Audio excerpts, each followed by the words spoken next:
gini sih Mas, bawa motornya Mas? Mas? Loh. Ya. Wah.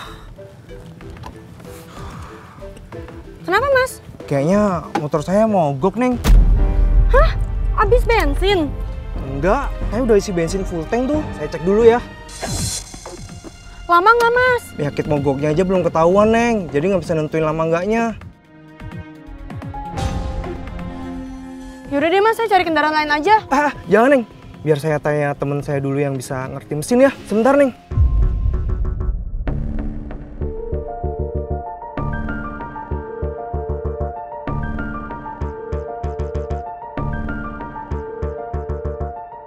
Aman, Bos. Saya udah bisa ngulur waktu target. Mas? Neng, saya bisa. Udah nggak usah Mas, lama banget saya buru-buru. Ini saya langsung bayar aja ya.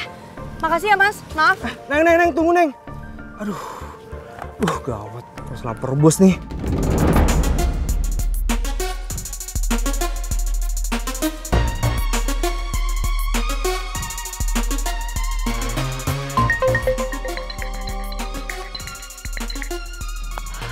Halo Din, Put lu di mana?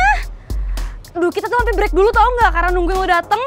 Ya ampun, aduh gue minta maaf ya Din. Tadi ojek gue itu mogok motornya. Sekarang gue lagi cari alternatif kendaraan lain nih supaya gue cepet sampai di sana. Please Put jangan lama-lama ya. Gue nggak enak sama yang lain. Tadi saudaranya juga udah jutek banget ke gue. Udah neken gue terus.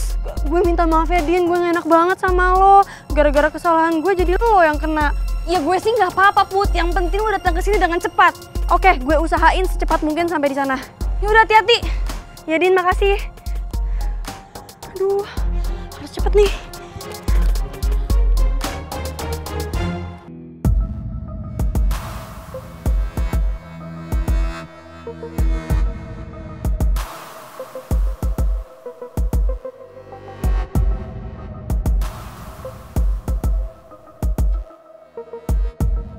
Gimana Din? Sorry Nom, Putri masih di jalan. Kenapa sih dia di jalan terus? Dia tadi nggak nyampe-nyampe perasaan. Coba telepon lagi deh.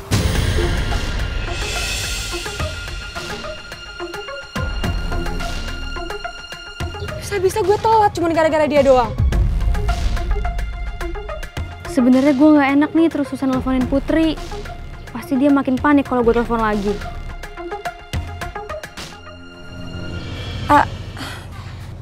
Sorry ya Din, gue gak maksud keras sama lo. Gue cuma panik.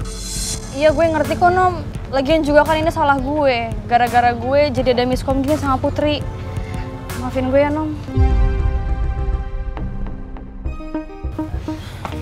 Nom. Ya udah Din, gue ke tenda dulu ya sambil nungguin kabar Putri. Gue ikut ya. Gak usah Sya. Gue lagi butuh waktu sendiri. Oke. Gue jadi penasaran. Sebenarnya Nomi mau ngapain sih sampai sendirian ke tenda?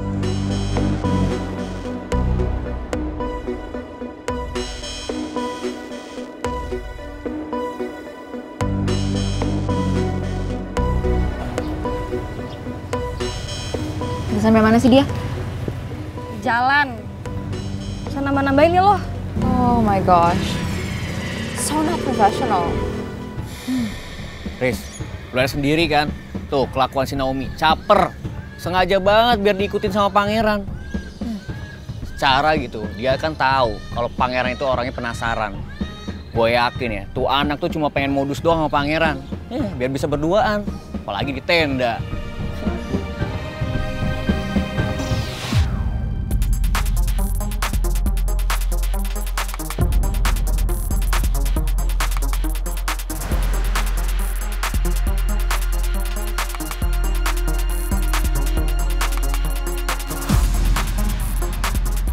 Kesempatan ini nggak boleh gue sia-siain. Gue bakalan buat pangeran jadi ngerasa bersalah ke gue dan kesel sama Putri.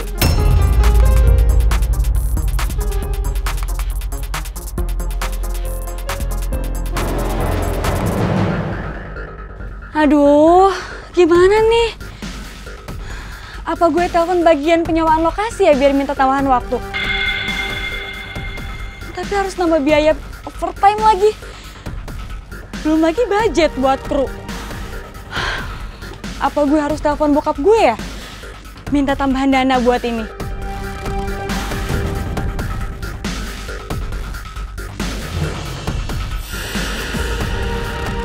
Gue yakin bentar lagi pangeran bakal nyamperin gue ke sini dan minta maaf karena kesalahannya Putri.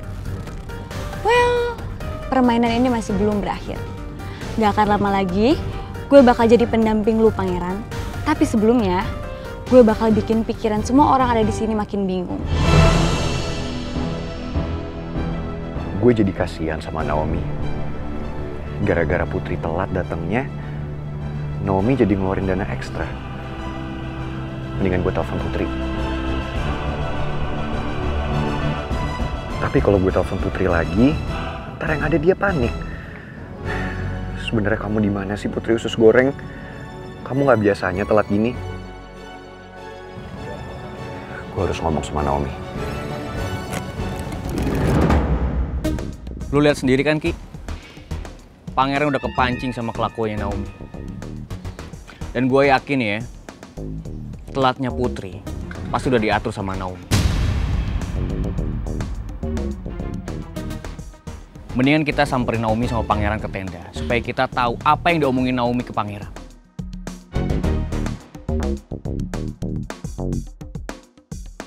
Sebenarnya gue nggak mau overthinking ke Naomi. Cuma karena kecurigaan Atta. Apalagi semua yang Atta pikirin, ada satupun yang terbukti.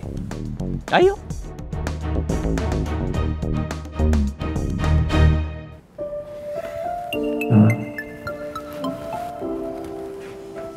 Saya yakin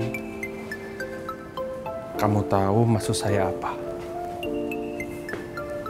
Kita sudah sama-sama kenal.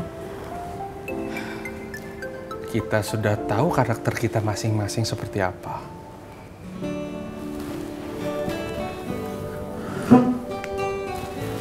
Dan sekarang saatnya saya menanyakan lagi ke kamu. Pertanyaan saya harap kamu jawab.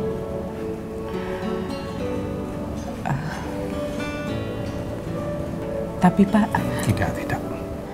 Saya tidak menekan kamu. Saya hanya butuh jawaban dari kamu. Saya butuh kepastian dari kamu. Oke, saya akan ulangi lagi. Supaya kamu tahu keseriusan saya seperti apa ya. Kamu mau menikah dengan saya?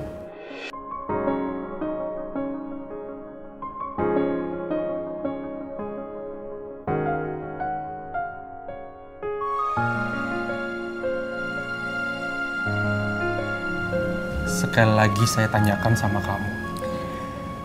Kamu mau menikah dengan saya, Raymond Turangga?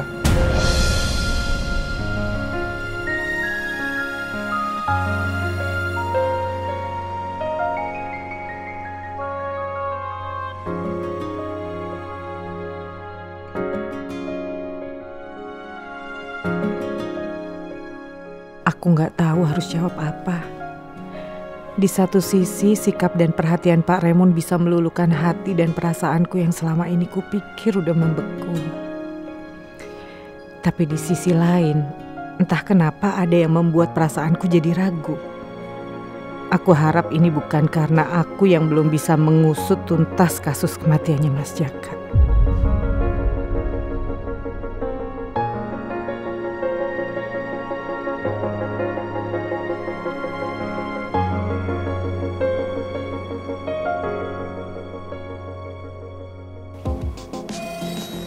Aduh, kenapa ya aku nggak bisa konsentrasi sama kerjaan? Yang di kepalaku sekarang ini cuma kasus yang sedang aku jalani ini. Aku tuh selalu kepikiran bagaimana kehidupan Rizky ke depannya ya. Kalau sampai kasus ini masuk ke pengadilan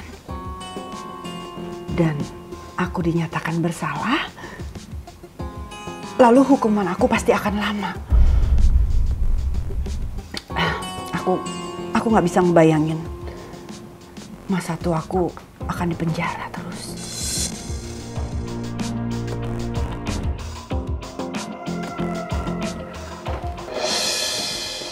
Lydia, kamu jelasin ke aku deh. Apa maksud omongan kamu tadi ke aku? Omongan yang mana? Ya omongan tadi. Kamu bilang aku tinggal tunggu waktu aja. Apa semua maksudnya itu? Kenapa kamu jadi panik banget sih, Lex? Aku aja yang sedang menghadapi kasus yang aku jalani ini, aku santai aja kok. Walaupun harta Pak Jaka kita nikmati berdua. Aku nggak lagi bercanda ya. Aku nih serius. Loh, iya aku tahu kamu serius. Aku juga ngerti kegelisahan kamu sekarang. Apalagi sekarang semua berkas pengalihan harta Pak Jaka udah ada di tangan orang lain.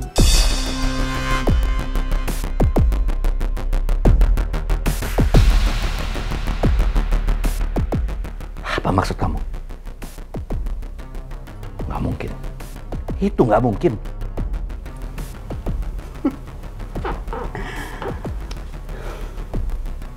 Nggak mungkin. Seyakin itu, Lex. Kamu pikir kamu dengan gampangnya bisa melenyapkan semua berkas-berkas itu? Iya. Dari mana Lydia bisa tahu kalau aku sudah menghilangkan semua bukti file-file itu? Kamu pasti kaget kan?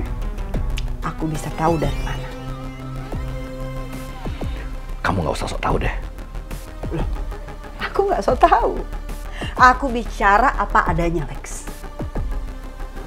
Aku tahu semua ini dari Pak Raymond.